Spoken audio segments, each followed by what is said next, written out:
Bab 1206, Perangkap Madu. Zuo Fan berdiri di tengah ruangan yang gelap gulita.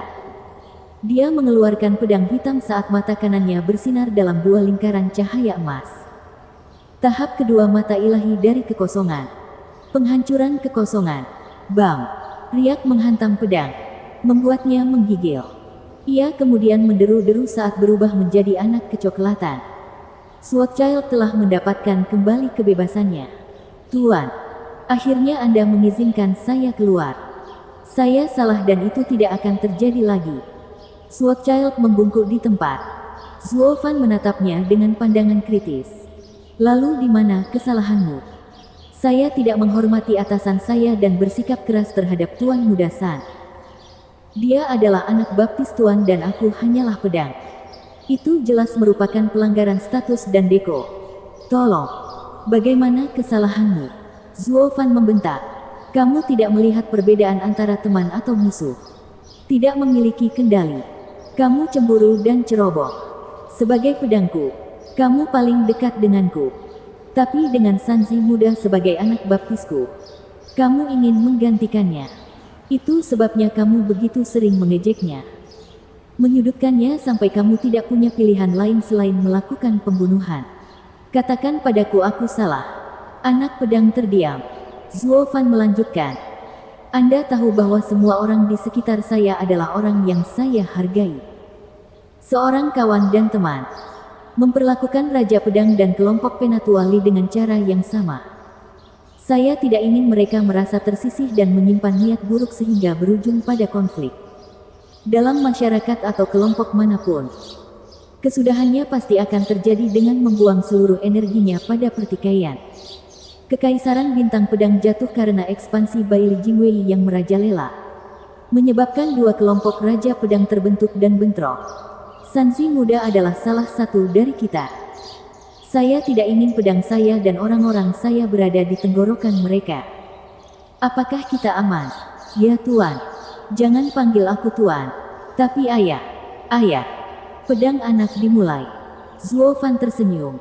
Sudah kubilang, aku tidak ingin bertengkar. Memperlakukan semua orang sebagai teman.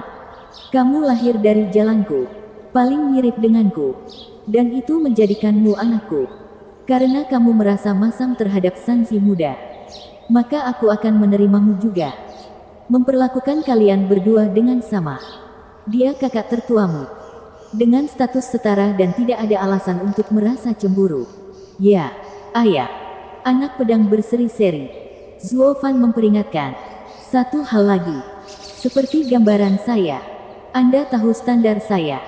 Penggarap setan tidak hanya perlu menjadi setan, tetapi juga memiliki prinsip. Tak seorang pun di antara kita boleh dibiarkan memaksakan diri apapun alasannya. Ini tidak ada bedanya dengan mencoreng warisan Anda dan nenek moyang Anda, lalu melampiaskannya pada bangsa Anda sendiri. Ingat Xie Wuyue dari Sekte Penipu Setan. Jika saat itulah aku mengetahui bahwa kamu memiliki karakter yang sama dengannya, aku tidak akan seringan Grandmastermu. Ya Ayah. Saya akan fokus pada mentalitas saya dan mencapai Dao seperti Anda. Saya tidak akan membiarkan setan menguasai saya. Swordchild berdiri tegak saat dia bersumpah. Mengangguk. Zuo Fan menepuk kepalanya dan menghela nafas. Saya hanya bisa berharap. Berderit. Bali Yuyu menyela. Steward Zuo. Ada seseorang di sini untukmu. Siapa? Siapa lagi selain gadis yang kesusahan? King Cheng. Zuo Fan mengangkat alisnya, lalu mengangguk. Aku akan pergi sekarang. Zuo Fan praktis berlari. Dengan Bali Yuyu memutar matanya. Steward Zuo, kapan kamu berencana mencuri orang sibuk itu dari Ruby Cloud Sect? Jangan sekarang. Kami belum siap menghadapi 8 kaisar secara terbuka. Juga, Zuo Fan tersenyum. Sekte Ruby Cloud adalah tempat dia dibesarkan. Hatinya masih ada dan menggunakan kekerasan tidak ada bedanya dengan membunuh orang tuanya. Dia akan membenciku selamanya. Mengambil langkah demi langkah lebih baik. Dimulai dengan memenangkan hatinya. Begitu aku merusak hubungan mereka, segala sesuatunya akan terjadi lagi. Bali Yuyu memutar matanya. Berapa lama? Kudengar dia dimanjakan di sekte itu. Semua tetua menyukai dia. Bahkan tuannya, Permaisuri Krone itu. Itulah yang membuat saya khawatir. Para wanita tua itu sedang merencanakan banshees. King Cheng tidak menunjukkan sesuatu yang luar biasa pada dirinya. Jadi bagaimana dia bisa menarik perhatian mereka sedemikian rupa? Zuo Fan bertanya dengan cemberut. Omong-omong, saya meminta Penatua Li melihat masa lalu King Cheng. Ada berita? Tidak ada sejauh ini. Dia bilang dia akan mulai setelah kita aman keluar dari kota judi. Suruh dia melakukannya sekarang. Kelompok Kaisar Judi sedang mengawasi kota. Tidak ada yang akan mencoba apapun di bawah pengawasan mereka. Zuo Fan berkata. Juga, dengan putra saya yang lain di sini. Keselamatan tidak akan menjadi masalah. Katakan padanya untuk segera melakukannya. Zuo Fan menepuk bahu Bali Yuyu dan pergi. Dia mengangkat alisnya, menatap aneh ke arah Sword Child. Nah, kamu juga menjadi seorang putra. Saya tidak bisa. Bisa dibilang aku selalu bersama ayahku hari demi hari. Setiap menitnya. Sword Child menunjukkan senyum lebar padanya. Kenapa? Mau menjadi ibuku? Bali Yuyu memerah dan membuang muka. Merasa kalah. Kenapa dia hanya peduli padanya? Zuo Fan mencapai ruang tunggu yang mempesona. Bertemu dengan Chu King Cheng yang ragu-ragu mondar-mandir. King Cheng, bagaimana kamu sampai di sini? Zuo Fan. Suaranya menariknya menjauh dari kekhawatirannya dan kemudian dia menundukkan kepalanya. Bahunya merosot. Zuo Fan tahu alasannya. Apakah ada yang salah?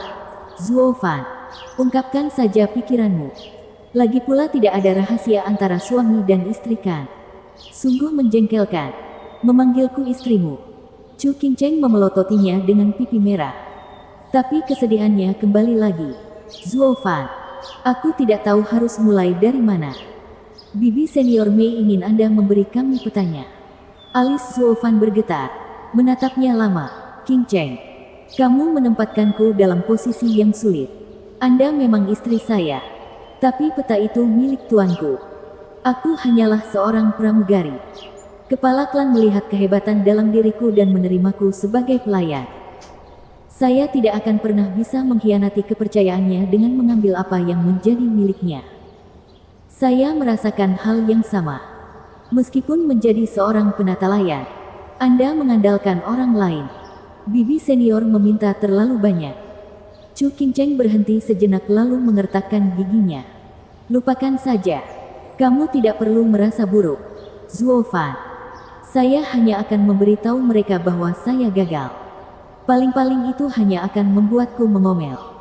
Chu King Cheng berjalan pergi tetapi Zuo Fan menangkap bahunya. Tunggu. Maksudmu mereka akan menyalahkanmu karena ini? Ya. Bibi senior tidak akan bersikap keras padaku. Tapi kakak perempuanku akan mengejek dan mencemoohku. Gumam Chu King Cheng. Dia menggendong Chu King Cheng yang sedih dan berkata, King Chengku yang malang, istriku tersayang. Apa yang kamu lakukan hingga menderita seperti itu? Mengapa kamu tidak meninggalkan Ruby Cloud Sect dan tinggal bersamaku? Bagaimana aku bisa? Tuan dan Bibi senior sangat baik padaku. Saya bisa menerima sedikit omelan. Aku tidak akan pernah bisa mengkhianati mereka. Zuo Fan tahu ini akan datang dan memalsukan kesulitannya. Meskipun saya tidak bisa memberi mereka petanya. Selama mereka memberikan Anda kepada saya akan meminta mereka melihatnya. Saya ingin Anda tahu bahwa saya adalah seorang pelukis mapan. Berikan aku padamu. Ya, sebutkan saja pada mereka. Itu masalah mereka apakah mereka setuju atau tidak. Itu tidak ada hubungannya denganmu dan mereka tidak akan memarahimu. Zuo Fan mencibir. Memeluknya erat dan berseru.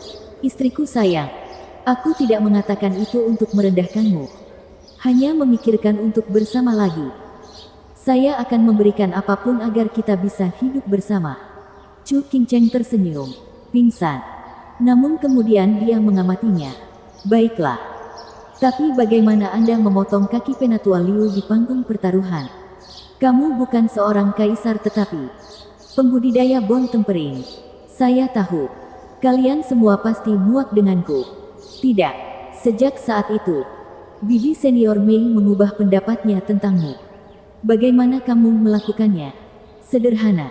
Sungguh. Zuo Fan mencibir. Kecepatan, keganasan, dan akurasi.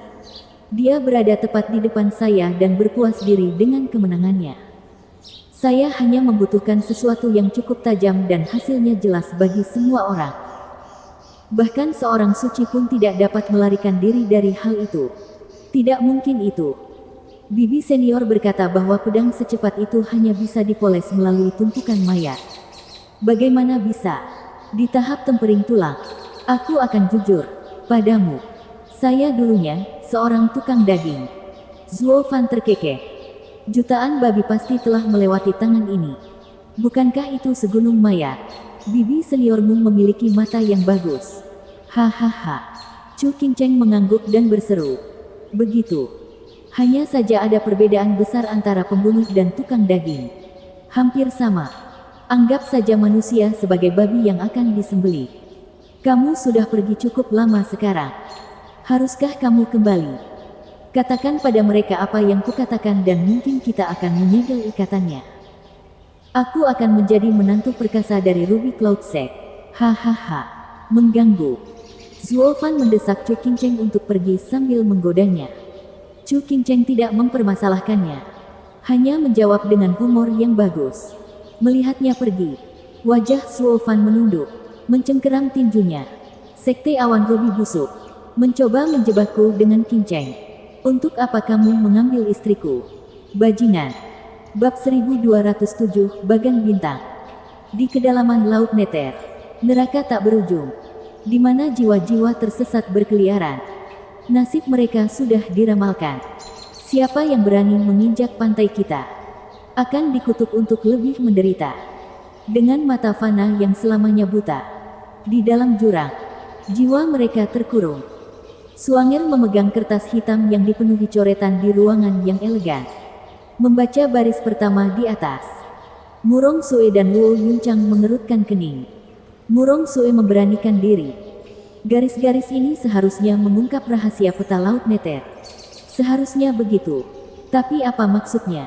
Luo Yunchang memegangi dahinya. Merasa lelah. Peta itu ditutupi titik-titik hitam yang tidak masuk akal. Satu-satunya petunjuk adalah ayat ini. Sudah 3 hari dan kami masih belum menemukan apapun. Murong Sue mengangkat bahu. Jika semudah itu, Kaisar Judi tidak akan mempertaruhkannya. Zuo Fan benar. Jika dia tidak bisa membacanya, berikan kepada orang lain dan dapatkan hasilnya saat mereka bertarung. Terlepas dari siapa yang bisa membacanya, pada akhirnya dia akan menang. Tampaknya para ahli berbahaya tidak hanya berasal dari wilayah fana. Para ahli di domain suci masing-masing lebih terpelintir daripada yang sebelumnya. Gadis-gadis lain mengangguk. Jika ada satu perbedaan antara domain suci dan domain fana, itu adalah kekuatan. Mentalitas kejam dan manipulatif masih berkembang di sini. Berderit. Pintu terbuka dan seseorang masuk. Suanger, apakah kamu menemukan sesuatu? Tidak apa-apa. Kita akan berangkat ke Gunung Iblis. Maaf, Kakak Zuo. Kami tidak bisa berbuat apa-apa. Jangan biarkan hal itu terlalu mengganggumu. Anda memiliki petanya selama 3 hari sementara Kaisar Juli pasti sudah mendapatkannya beberapa dekade yang lalu dan masih belum bisa memahaminya. Akan lebih aneh jika kamu berhasil melakukan apa yang Kaisar tidak bisa lakukan. Zuo Fan tidak mempermasalahkannya. Mengambil peta itu dan melihatnya lama-lama. Terserah. Aku tidak pernah berencana menggunakannya. Itu hanya alat untuk mencapai tujuan. Untuk menemukan anak itu. Zuo Fan melipat petanya. Suanger langsung melompat. Tunggu. Zuo Fan membeku. Apa? Saya rasa saya mendapatkan sesuatu. Suanger menarik peta itu dari tangannya yang kaku dan menatap tajam ke lingkaran hitam di sudut. Ya, kenapa aku tidak melihatnya lebih awal? Bintik hitamnya sangat banyak sehingga area kecil ini tidak terlihat menonjol sama sekali. Bagian ini sebenarnya adalah konstelasi Phoenix. Zuo Fan bertanya, apa itu? Rasi bintang Phoenix adalah sekelompok bintang di sudut tenggara langit malam. yang fokus pada konflik. Perubahan terjadi kekacauan dan pertikaian di dunia.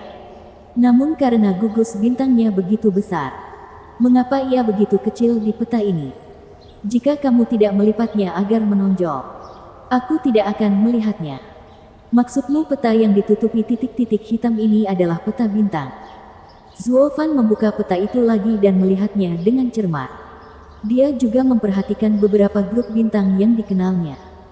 Hanya saja sulit untuk memilih mereka dengan semua titik gelapnya. Ya, petanya adalah gambaran bintang tapi sangat tersembunyi. Itu sebabnya tidak ada ahli lain yang bisa membacanya.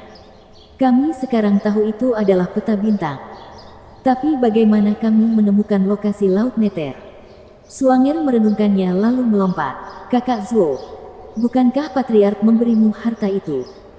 Bukankah dia mengatakan untuk menggunakannya setiap kali kamu mencari sesuatu atau seseorang? Benar. Aku benar-benar melupakannya. Karena ini adalah bagan bintang. Sovereign Yun, yang mahir membaca bintang, hartanya harus membantu. Zuo Fan mengeluarkan bola hitam. Tapi bagaimana dia bisa menggunakan keduanya bersama-sama? Bola hitam itu datang dengan sebuah jawaban. Peta tersebut menunjukkan reaksi saat bola itu muncul. Mengeluarkan energi abu-abu sebelum menghilang. Mata Zuo Fan melotot. Kemana perginya? Bola hitam itu menyala hitam dan bergetar. Tiba-tiba, semua mata mereka menjadi hitam dan mereka terjatuh ke lantai. Bangun. Mereka menemukan diri mereka berada di area hitam yang dipenuhi bintang. Di mana kita? Apa yang kita lakukan di sini? Luo Yuncang berteriak. Zuo Fan tenang. Karena dia pernah ke sini sebelumnya. Tidak perlu panik. Roh kita telah masuk ke dalam bola. Itu tidak akan merugikan kita. Lihat, petanya. Suanger menarik perhatian mereka dan menunjuk ke peta yang meluas hingga mencakup seluruh area. Lingkaran hitam kecil di peta sekarang memiliki bintang-bintang yang bersinar di antara mereka. Mengubahnya menjadi peta sebenarnya. Zuo Fan bersorak. Itu adalah peta tempat suci. Tapi di manakah Laut Nether? Di sana. Menurutku. Suanger menunjuk ke arah gugusan cahaya. Puisi itu menyebutkan jiwa-jiwa yang tersesat. Ada di mana bintang kematian itu? Selalu gelap dan bersinar hanya ketika kematian hendak membawamu. Karena terang, maka itu pasti lokasi Laut Nether. Tempat di mana jiwa-jiwa yang hilang dikuburkan. Zuo Fan sangat senang. Ya, pasti itu. Tidak kusangka kita akan mengetahui pada akhirnya di mana penguasa Nether berada. Layak untuk mengambil petanya. Hahaha. Gadis-gadis itu juga berseri-seri. Dan Suanger tampak khawatir. Kakak Zuo, apakah kamu berencana pergi ke sana? Tentu saja. Tempat penguasa adalah area khusus yang membuat siapapun di domain suci akan ngiler.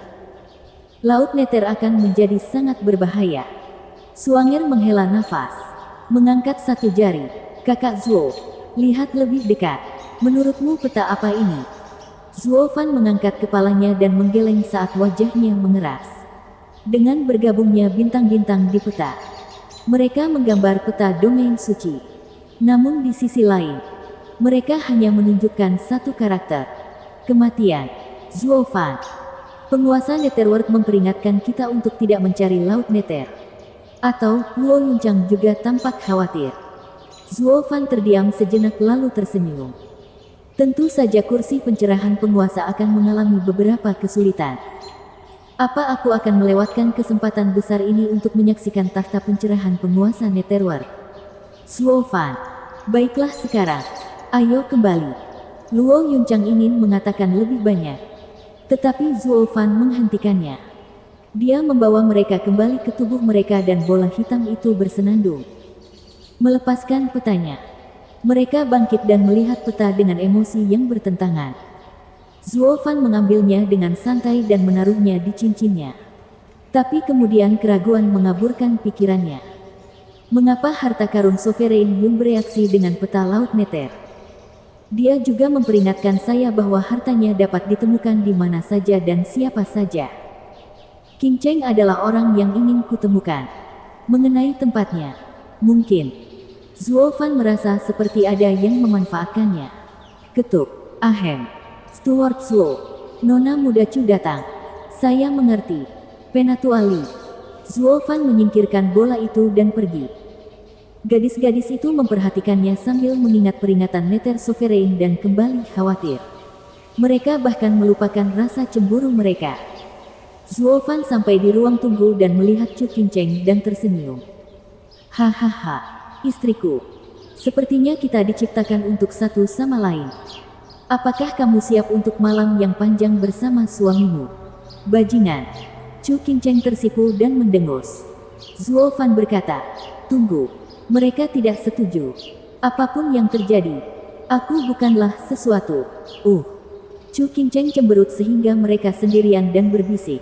Zuo Fan. Bibi senior Mei berkata untuk memberikan petanya terlebih dahulu. Bahkan salinannya. Sedangkan bagi kita, dia harus kembali ke sekte dan memberitahu tuan sebelumnya. Chu Qingcheng tampak malu bertindak malu-malu. Mata Zuo Fan menjadi dingin. Penawaran itu berencana untuk keluar dari kesepakatan. Tapi aku bukanlah orang yang kehilangan akal di depan seorang gadis dan jatuh cinta pada hal itu. Zuo Fan tidak membiarkan pikirannya muncul. Baiklah. Saya akan segera membawanya. Zuo Fan pergi beberapa saat. Membawa sebuah kotak halus. Berikan pada Mei Sangu. Apa yang dia inginkan ada di sana. Sungguh-sungguh. Tentu saja. Kebahagiaan kami juga ada di sana. Zuo Fan tersenyum. Chu Qingcheng berseri-seri dan mengangguk saat dia pergi. Tapi setelah melangkah, dia berhenti dan mengecup pipinya. Lari dengan wajah memerah. Zuo Fan merasakan pipinya dengan senyuman konyol. Bab 1208, Peta Gambar. Bibi senior. Aku membawanya.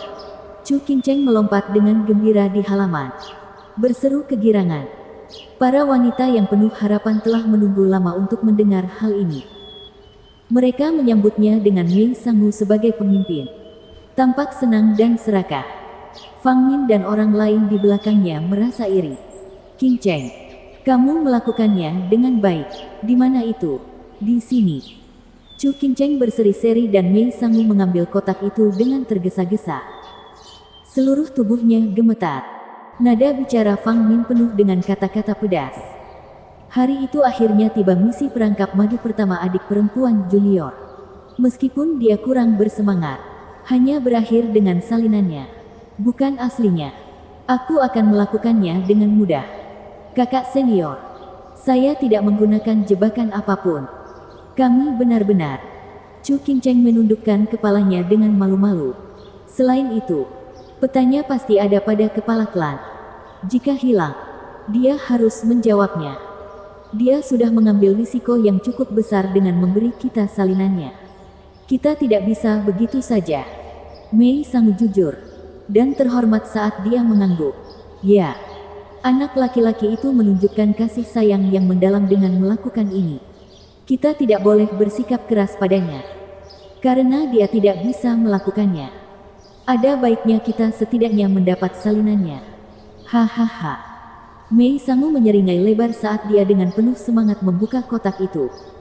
Bibi senior, bagaimana pendapatmu tentang permintaannya? Aku akan memberitahu kakak perempuanku begitu kita kembali. Jangan terburu-buru.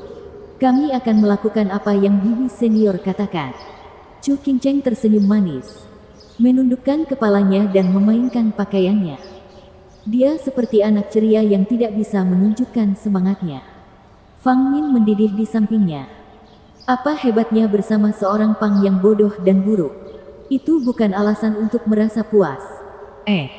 Teriakan aneh menarik perhatian Fang Min. Memandang dengan gembira. Ada apa? Bibi senior. Apakah petanya buruk? Mustahil. Zuo Fan tidak akan berbohong padaku. Chu Qingcheng memulai dan bergegas untuk melihat. Tapi dia tidak mengkhawatirkan petanya. Tapi ini akan membuat bibi seniornya marah. Mei Sangu mengerutkan keningnya. Memegang kertas keriput dengan garis kuning di atasnya. Memang terlihat seperti peta. Tapi peta apa? Semua garis acak itu membuatnya sulit untuk diuraikan. Aku tahu laut Nether itu samar. Tapi aku bahkan tidak bisa memahaminya. Bibi senior, kamu benar-benar percaya itu nyata? Fang Min melihatnya. Mungkin Pang itu hanya menggambar sesuatu secara acak. Hanya sedikit orang yang pernah melihat peta Laut Nether. Dan tidak seorang pun di antara kita. Akan aneh jika tidak membodohi kami. Chu Qingcheng membela diri. Bibi senior. Zuo Fan sangat bijaksana sepanjang waktu. Dan bahkan berjanji padaku untuk melakukan yang terbaik dalam menyalinnya untuk memastikan itu identik. Kakak senior hanya mengada-ada. Aku mengada-ada. Katakan padaku, peta macam apa itu? Kami tidak dapat melakukan apapun. Buruh tambang. Mei Sangu melotot. Mengambil peta itu dengan gembira. Fakta bahwa kamu tidak bisa menjadikannya nyata. Nethersi pasti sudah menjadi atraksi terkenal saat ini jika semua orang bisa membacanya. Saya juga bisa merasakan ketulusan anak itu melalui salinan ini. Apa maksudmu? Bibi senior, lihat. Tidak ada bekas kuas yang digunakan saat menggambarnya. Ini tidak merata seperti yang lain. Mei Sangu mengangkat kepalanya tinggi-tinggi saat dia menyatakan, jika dia berpura-pura, maka dia akan meninggalkan tanda-tanda gambar yang jelas. Karena Laut Nether begitu istimewa. Tidak mungkin peta itu digambar dengan kuas. Semakin mistis kalimatnya, semakin asli dan membuktikan ketulusannya. Noda kuning ini juga. Pasti disitulah letak Laut Nether. Yang tersisa hanyalah membacanya. Mei Sangu memamerkan peta itu di hadapan para gadis. Membuat mereka tidak bisa berkata-kata. Menatap garis-garis acak dan memudar membuat mereka bingung. Chu Qingcheng tampak senang sekali. Fang Min terhuyung-huyung. Merasa ingin memuntahkan makan siangnya. Dia menunjuk ke peta. Apa yang digunakan Pang itu? Kertasnya bau kencing. Benar-benar. Mei Sangu mengendusnya lalu tersentak sambil meringis. Ya, apa yang dia gunakan? Sama sekali tidak terlihat seperti tinta. Chu Qingcheng panik. Tetapi dia tidak bisa membiarkan cegukan ini membuat bibi seniornya membenci Zuo Fan. Jadi dia mengganti topik pembicaraan. Bibi senior. Zuo Fan berkata bahwa menggunakan tinta adalah hal yang mustahil ketika membuat salinan peta Laut Nether. Coba pikirkan. Tintanya hitam dan tidak akan mampu menggambarkan gambar yang kabur dan mistis seperti itu. Jadi dia berusaha keras dan kesakitan untuk menemukan warna yang terkenal dan sempurna untuk dicocokkan. Bibi senior. Dia sangat tulus. Benar-benar. Mei Sangu mengangkat alisnya. Melihat peta itu lagi dan mengangguk. Ya. Sulit untuk menunjukkan hasil yang sama dengan tinta dan kuas. Anak itu pasti telah melakukan banyak hal untuk membuat peta ini. Kami akan berangkat besok agar sekte tersebut menyerahkan petanya kepada pemimpin sekte. Aku yakin dia akan senang dan akan memberimu hadiah yang besar. Terutama kamu, Qingcheng. Hahaha. Fang Min mencibir karena iri. Qingcheng berseri-seri dan menghela napas. Dengan pencapaian ini, Tuan seharusnya tidak peduli dengan latar belakang Zuo Fan. Pada hari kedua, cerah dan pagi-pagi sekali, Ruby Cloudsec berangkat dengan salinan mereka. Namun, secara kebetulan belaka, klan Luo kebetulan juga berada di gerbang kota. Bersiaplah untuk bertempur. Zuo Fan sangat sedih saat dia berbisik kepada Bali Yuyu di sisinya. Jangan tinggalkan wanita itu dari pandanganmu. Jangan bersikap santai, tapi jangan juga membunuh. Bali Yuyu mengangguk, bersemangat untuk bertarung. Mei Sangu berseri-seri saat memperhatikan mereka. Menunjukkan rasa hormat yang lebih besar kepada Zuo Fan. Bahkan menyapa mereka semua. Teman-teman Luo, apakah kamu akan pergi juga? Kebetulan sekali. Kami juga berangkat. Apakah kita juga memiliki arah yang sama? Mungkin tidak. Zuo Fan memulai. Terlihat aneh. Apakah mereka tidak memeriksa salinan yang kuberikan pada mereka? Mengapa mereka begitu ramah dan bahkan menyapaku? Bali Yuyu tampak bingung padanya. Bukankah kita sedang bersiap untuk tawuran? Mereka menganggap kami lebih seperti teman daripada apapun. Tanpa sedikit pun niat buruk. Klan Luo tampak tidak tahu apa-apa saat Mei Sangu menunjukkan senyum cerah dan menangkupkan tangannya ke arah Zuo Fan. Langsung merasa segar kembali. Pelayan Zuo, kamu masih sangat muda dan mampu. Saya yakin kita akan memiliki banyak peluang untuk bekerja sama di masa depan. Selamat tinggal. Mei Sangu pergi dengan megah bersama murid-muridnya. Chu Qingcheng datang ke hadapan Zuo Fan, mengedipkan mata dan pergi dengan gembira. Bisikan samar terdengar di telinga tajamnya. Jangan khawatir, bibi senior senang denganmu. Kami pasti akan berhasil. Senang. Dia benar-benar senang dengan petaku. Zuo Fan tertegun, tidak menyadari saat gadis-gadis itu pergi. Yang lainnya bahkan lebih buruk lagi. Zuo Fan, bukankah kamu bilang wanita tua itu akan memburu kita di seluruh kota untuk membunuh kita setelah melihat peta? Kami bahkan harus bangun pagi-pagi untuk itu. Lalu mengapa dia begitu senang? Bali Yuyu menepuk pundaknya. Mungkin dia akan benar-benar menarik. Jika dia kehilangan beberapa, atau lebih, ribuan tahun. Zuo Fan menarik napas dalam-dalam. Ada yang tidak beres di sini. Wanita tua itu melihat hasil karyaku dan tidak marah. Hasil karya apa? Bagaimana caramu menggambarnya? Bagaimana? Bukankah kita semua belajar menggambar sejak kecil? Zuo Fan tampak canggung, menirukan beberapa gerakan sebelum menyerah. Bali Yuyu masih bingung. Kapan kita menggambar? Saya tidak pernah mengangkat kuas seumur hidup saya. Jadi bagaimana saya bisa menggambar? Hei, anak pedang. Apa maksud ayahmu?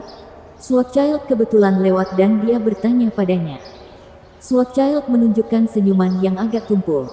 Untuk menjadi ibu kandungku, kamu harus memahami cara ayah menggambar. Hei, apa maksudnya? Saya melihat ayah mengambil kertas secara acak dan mengambilnya. Dia melambaikannya beberapa kali hingga kering, lalu memasukkannya ke dalam kotak. Swordchild mencibir sambil mengangkat bahu. Aku hanyalah roh pedang, jadi aku belum pernah menggambar seumur hidupku. Kalian manusia, pernahkah kalian buang air kecil sejak kecil? Kamu bahkan tidak mengetahui hal ini. Dong. Bali Yuyu membeku di tempatnya. Melihat Zuo Fan sekarang memahami mengapa dia mengira wanita tua itu ingin dia mati. Siapapun yang waras akan meledak jika dipermainkan seperti itu. Terutama senior. Tapi apakah perempuan itu lamban dalam berpikir dan tidak bisa mengalahkannya? Aku hampir tidak bisa menahan diri. Bab 1209, Masalah di Depan. Stuart Zuo. Saya merasakan banyak perhatian tertuju pada kami setelah meninggalkan kota. 1 jam perjalanan yang sulit. Dan lelaki tua itu berbisik di telinga Zuo Fan. Zuo Fan mengangguk. Dengan peta itu bersama kita, mereka tidak akan berhenti memata-matai kita sampai peta itu hilang. Beberapa orang berpikir ke depan sementara yang lain akan melakukannya sesuai keinginan kita. Kita mungkin memilih ekor yang panjang, tapi hanya sedikit dari mereka yang akan menyerang kita. Itu tidak masalah. Ya, orang tua itu pergi berjalan bersama yang lain. 2 jam kemudian, mereka tiba di pegunungan yang tinggi. Saat angin bersiul, itu menandakan kedatangan pria berbaju hitam. Berjumlah ratusan. Pemimpinnya memiliki wajah yang familiar. Tidak lain adalah perwakilan Kaisar Iblis.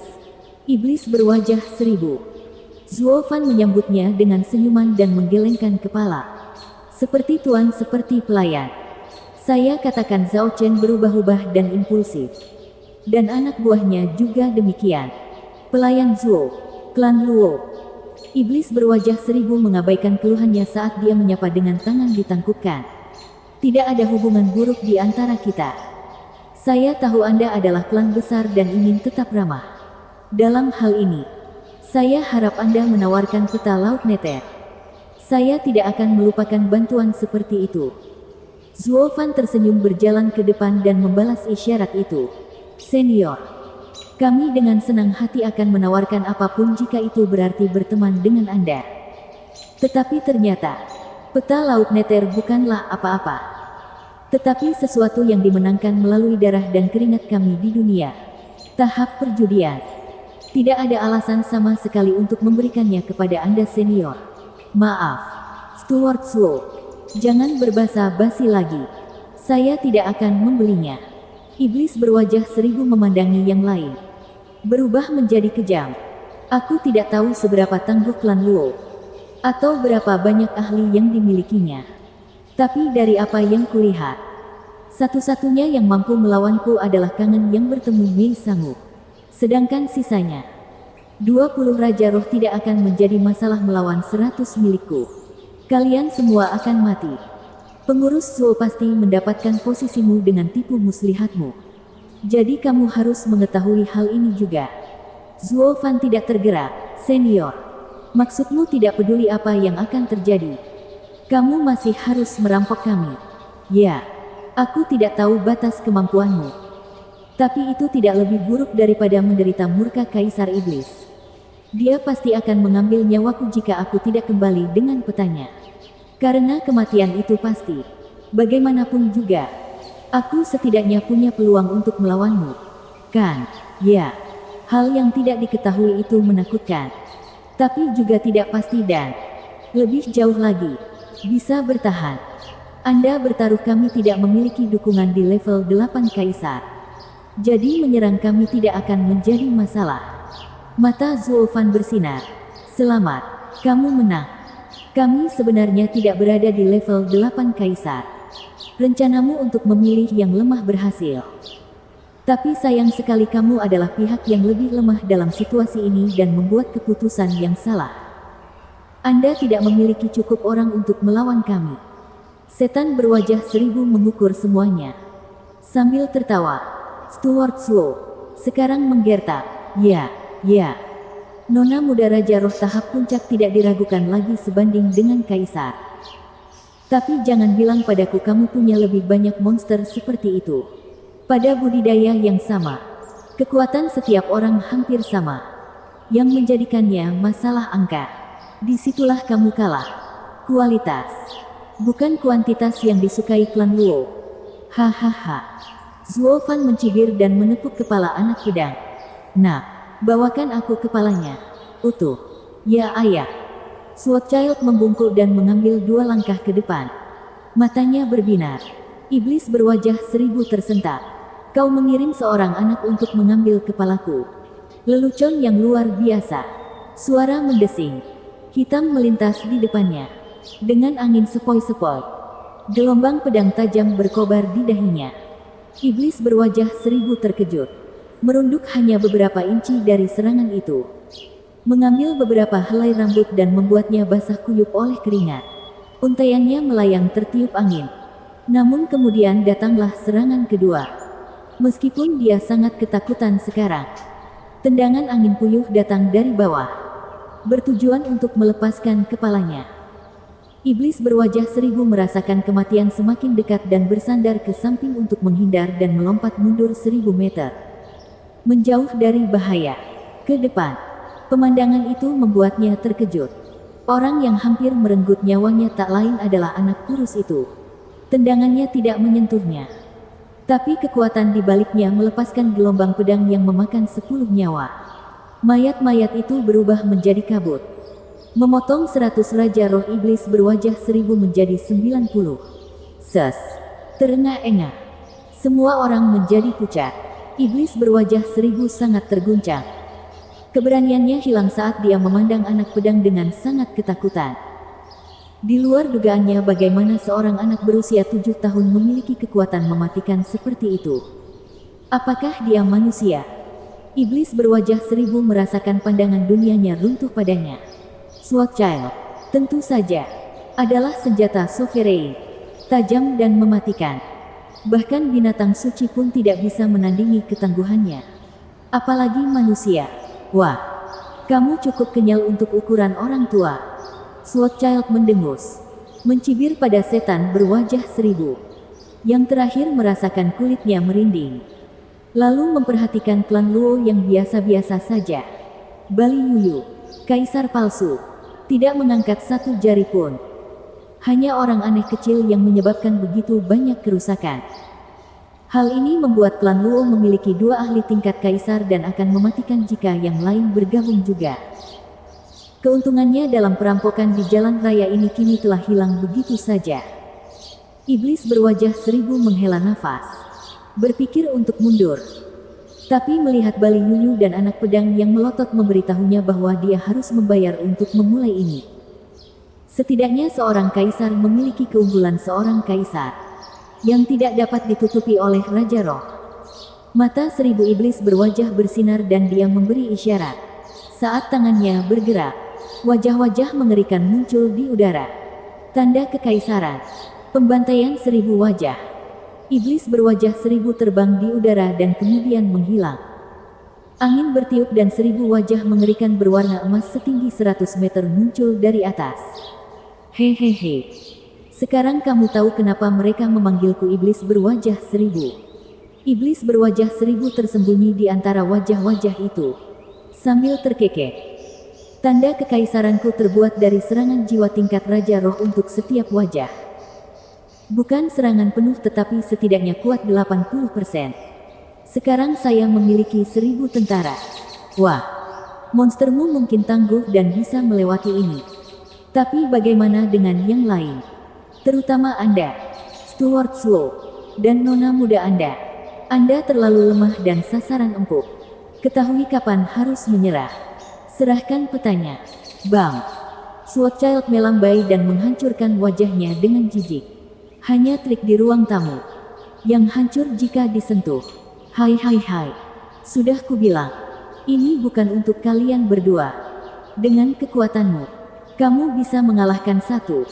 Tapi bagaimana dengan 1000? Selain itu, wajah saya bisa berubah kembali setelah dipukul. Berapa lama kamu akan bertahan? Ya, setelah tawanya yang menyeramkan, wajah lain terbentuk, melengkapi rangkaian ribuan. Swordchild melambai, membuat udara melengkung karena panas. Kalau begitu mari kita lihat mana yang akan bertahan lebih lama. Wajahmu atau seranganku yang membakar. Seni pedang yang memusnahkan. Inferno yang merajalela. Api muncul entah dari mana di seluruh langit. Membuat wajah-wajah bergetar dan hancur menjadi debu. Ribuan wajah terbakar habis dalam sekejap. Dengan suara cekikikan yang tak henti-hentinya masih terdengar dari atas. Hanya saja kali ini, itu adalah penderitaan. Swordchild menunjukkan sisi jahatnya sambil mencibir. Sekarang kamu tahu aku terbuat dari apa. Jangan bergerak.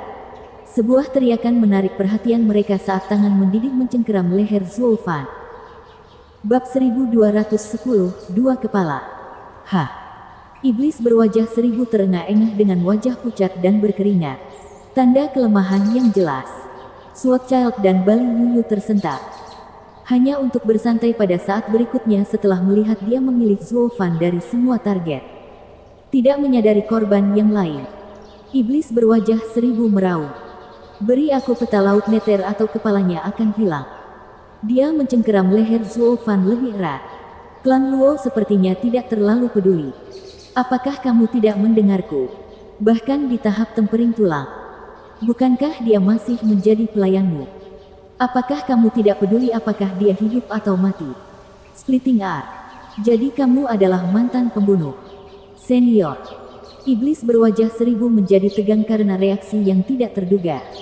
Atau ketiadaan reaksi tersebut. Orang yang akhirnya memberinya perhatian sama sekali adalah orang yang sama yang dia sandera. Membagi semangatmu menjadi banyak untuk membingungkan musuh lalu meraih kemenangan di tengah kekacauan. Itu pasti merupakan keterampilan yang cukup hebat sehingga saya pun tidak dapat memahaminya. Hal ini juga memberikan musuh kesempatan untuk menghancurkan mereka satu persatu.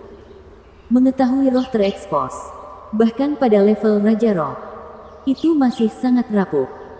Menunjukkan kelemahan seperti itu bisa berakibat fatal dalam pertarungan Emperor Stage. Iblis menatap mata Zulfan yang mengejek dan membentak. Apa yang kamu ketahui tentang pertempuran tingkat tinggi seperti itu? Tutup mulutmu atau aku akan mematahkan lehermu. Hahaha. Kamu seharusnya melakukan itu sejak awal. Ketika kamu punya kesempatan. Sayang sekali seorang pembunuh harus berfokus pada kecepatan dan pembunuhan. Bukan pada penyanderaan. Anda menghancurkan profesi pembunuh Anda begitu Anda tidak lagi membunuh. Iblis berwajah 1000 menatapnya lama. Tidak mengerti maksudnya. Saya seorang kaisar dan saya harus membunuh serangga seperti dia sejak awal. Saya mengendalikan hidupnya dan dapat mengambilnya kapanpun saya mau. Mengapa? Retakan. Suara gertakan itu membuat iblis berwajah seribu menggigil. Merasakan tangannya mati rasa dan dia tidak mampu menggerakkannya. Matanya melebar saat dia melihat tangan kanan Zuo Fan bersinar merah dan mencengkeram lengan yang sama erat-erat seperti penjepit. Bagaimana bisa? Wajah iblis berwajah seribu berkedut. Ingin meremas jari-jarinya dan meremukkan leher Zuo Fan. Sayang tangannya membeku. Tak mampu bergeming. Faktanya, benda itu ditarik oleh kekuatan yang luar biasa. Di luar kendalinya. Kamu. Iblis berwajah seribu melongo melihat tangan yang menggenggam tangannya. Lalu melihat senyum menyeramkan Zuo Fan. Ketakutan menguasai pikirannya. Meraung. Bagaimana kamu bisa memiliki kekuatan seperti itu? Seorang kultivator tempering tulang. Hahaha. Sudah kubilang. Karir pembunuhmu sudah berakhir. Mata Zuo Fan menjadi dingin dan dia menjentikkan lengan kirinya ke samping. Tubuh iblis berwajah seribu yang lemah tersentak dari bahunya saat dia terbang tanpa lengannya. Meninggalkan jejak berdarah. Suara mendesing. Sebelum dia merasakan penderitaan karena lengannya dicabut dari rongganya. Sesuatu yang hitam muncul di depan matanya yang ketakutan. Sebuah tebasan pedang. Suara mendesing. Sebuah kepala berguling di udara. Jatuh di tangan kecil. Tubuh iblis berwajah seribu yang tanpa kepala menyemburkan darah selama beberapa saat. Lalu terjatuh. Anak buahnya melihat bos mereka pergi begitu saja dan kehilangan keberanian. Terbang dengan panik. Kelompok Zuo Fan melepaskan mereka. Meremehkan mereka. Dari semua orang di sini. Menyandera Steward Zuo seperti menandatangani surat kematianmu sendiri. Ayah. Ini kepalanya. Sword Child menunjukkan kepala yang terkejut dan ketakutan kepada Zuo Fan. Dia mengangguk dan memasukkannya ke dalam cincinnya sebelum memberi isyarat kepada yang lain untuk melanjutkan perjalanan mereka. Beberapa menit setelah mereka pergi, banyak pria berbaju hitam muncul di pertumpahan darah ini. Sebelum menghilang lagi, di sebuah istana di kota kabut. Penguasa kota mendengar laporan pengintai dan menjadi termenung. Maksudmu klan Luo mudah menghadapi tim iblis berwajah seribu. Mereka jelas bukan kelompok normal yang tidak peduli dengan pendapat Kaisar Iblis. Apakah Anda menemukan sesuatu tentang mereka? Tuan Kota, kami sudah lama mengirim orang ke kota Zhou. Dan ada klan seperti itu di sana. Namun dengan lokasinya yang begitu terpencil, akan sulit menemukan sesuatu dari masa lalu mereka. Dari para pedagang yang lewat, kami menemukan bahwa kota ini telah ada selama ribuan tahun. Jauh dari dunia sekuler dan dari perebutan kekuasaan di domain suci. Mengapa monster ini muncul sekarang? Setelah ribuan tahun. Dan sangat mencolok juga. Penguasa kota berhenti sejenak. Saya harus melaporkan hal ini kepada Kaisar Judi. Ada yang tidak beres dengan kelompok ini. Mengacaukan orang-orang 8 kaisar dan bahkan mencuri barang-barang mereka. 2 bulan kemudian, di aula yang gelap, hanya sepasang mata menakutkan yang terlihat datang dari kursi kehormatan. Dengan penguasa kota berlutut di bawah, melaporkan kejadian di kota Judi. Senyum cerah muncul di bawah mata. Hahaha, lucu sekali. Dari semua 8 kaisar yang terkenal, tidak ada yang memenangkan pertaruhan saya. Pemenangnya ternyata adalah klan tak dikenal entah dari mana. Kaisar Judi. Klan Luo memiliki banyak orang dengan bakat luar biasa. Pengurus mereka, Zuo Fan, memiliki tingkat kultivasi yang rendah namun memegang posisi seperti itu. Tingkah lakunya tenang dan penuh perhitungan. Sedangkan pengawalnya tegas dan tegas. Mereka lebih dari yang terlihat. Tentu saja, meskipun hidup adalah pertarungan terus-menerus dan keberuntungan memainkan peran besar. Dengan kurangnya kekuatan juga. Keberuntungan hanya akan membawamu sejauh ini. Saya tidak pernah bisa meremehkan klan seperti itu. Hahaha. Kaisar Judi tersenyum. Jadi mereka membunuh anak buah Kaisar Iblis. Menghasut si tukang daging. Apa jawabannya? Jika mereka memegang kekuasaan Kaisar, mereka tidak punya alasan untuk takut. Jika tidak, pilihan mereka adalah mencari pendukung atau mencari perlindungan bersama 7 orang lainnya. Ini akan membuat pemilik peta berikutnya diketahui. Kemana mereka akan pergi? Penguasa kota membungkuk. Kaisar Judi. Para pengintai yang mengikuti mereka mengatakan bahwa mereka akan menuju Gunung Iblis. Apa? Kaisar Judi akhirnya menunjukkan reaksi. Matanya tertegun sejenak. Setelah membunuh anak buahnya, Kaisar Iblis pasti akan memburu mereka sampai akhir zaman. Namun mereka tetap mengetuk pintunya. Apa yang dilakukan klan Luo?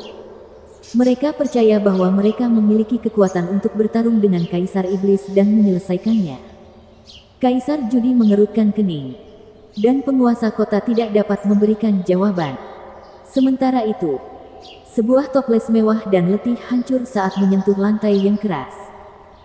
Seorang pemuda yang mengesankan tampak cemberut karena marah ketika dia melompat berdiri dan menatap ke arah pria-pria berpakaian hitam yang menggigil di bawah. Bukan saja kamu tidak mendapatkan peta laut neter dari kota Judi, tapi dari peta yang aku kirimkan. Satu hilang dan yang lainnya dibunuh oleh kelompok kecil yang tidak bernama dan tidak dikenal. Bukan, Kaisar Iblis, Tuan. Klan Luo adalah misteri yang tidak bisa kita atasi, seorang pria memberanikan diri. Gemetar seperti daun. Berbeda dengan sifat Zuo Fan yang penuh perhitungan dan penipu. Zhao Chen lebih merupakan orang yang picik dan impulsif. Begitu berkuasa, dia tidak pernah berhenti menginginkan lebih dan memperluas wilayah kekuasaannya. Penanganannya juga kejam, lebih buruk dari Zuo Fan. Reputasinya yang ceroboh menimbulkan ketakutan pada musuh-musuhnya dan juga anak buahnya. Zhao Chen memberi mereka senyuman sinis. Tidak bisa menghadapinya. Iblis berwajah seribu mengambil 100 raja roh namun tidak bisa menangani satu klan yang buruk. Kalau begitu, apa gunanya aku darimu? Sampah. Zhao Chen meraung dan orang yang melaporkannya terpecah menjadi potongan-potongan berdarah karena percikan. Yang lain gemetar ketakutan. Tuan, harap tenang. Setiap hari aku mendengar hal yang sama. Kamu hanya perlu menunjukkan sedikit keberanian dan melakukan apa yang aku suruh dan aku tidak perlu melampiaskan amarahku padamu. Zhao Chen menjentikkan lengan bajunya. Bagaimana dengan klan Luo? Di mana mereka? Kami tidak tahu. Kamu tidak, Kaisar Iblis, Tuan. Mereka membunuh iblis berwajah seribu dan kami tidak mencobanya. Sampah. Zhao Chen melemparkan tangannya dan lebih dari 10 orang tercebur. Menutupi lantai dengan darah dan darah kental. Sisanya meringkuk kembali. Sebuah suara datang dari luar. Kaisar Iblis. Ada seseorang di sini untuk mencari audiensi yang membawa hadiah. Hadiah. Zhao Chen penasaran. Bawa ke sini. 2 anak laki-laki masuk dengan 2 kotak indah dan meletakkannya di tanah. Zhao Chen menjentikkan jarinya dan 2 kepala berdarah terungkap. Bersambung.